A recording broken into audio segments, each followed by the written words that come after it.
Why hello there, and welcome back to my Imaginarium!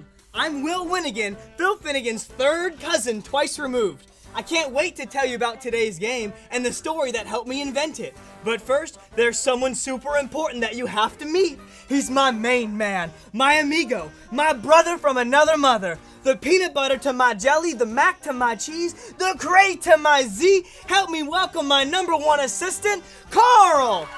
Say hello to everyone, Carl. Carl is so valuable to me here at the Imaginarium. He helps me do everything. But last week, Carl was on vacation. Carl, do you want to tell them where you went, or should I? Carl went to the bubblegum capital of the world, Bubbleville, and he brought me back the best souvenir. I love souvenirs. Little known factoid, I'm trying to beat the world record for the most souvenirs ever collected. This souvenir is the amazing ABC Gum Tower. It is super valuable to me because it's the only one in the world, and I can add it to my souvenir collection. Thanks, Carl.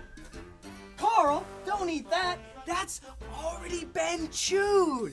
Here, Carl, take this. This should help you out while I tell our friends about today's story. As you may know, almost all of my crazy game ideas come from stories in the Bible. When I get my ideas, I write them all down up here. But sometimes I like to write my ideas on here. Whoa! Oh, easy boy, easy. Prepare to be dazzled as I draw our story today. I shall title my masterpiece, Jesus and the Children. One day, some parents brought their children to see Jesus. They wanted Jesus to lay his hands on their children and pray for them. But the disciples had something to say about that. They scolded the parents for bothering Jesus and told them to leave Jesus alone. Oh snap, Jesus isn't gonna like this. When Jesus saw this happening, he was very unhappy with his disciples. Jesus said, "Let the children come to me. Don't stop them."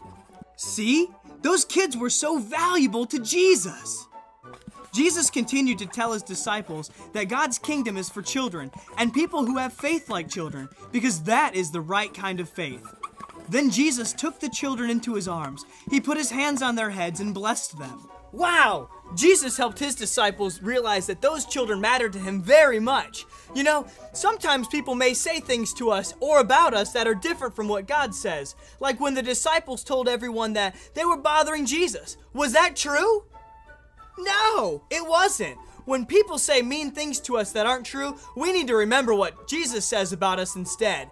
And Jesus says that we are valuable. So next time someone says something mean, they can just talk to the hand because you know what God says about you instead. Whoa! That is some truth right there.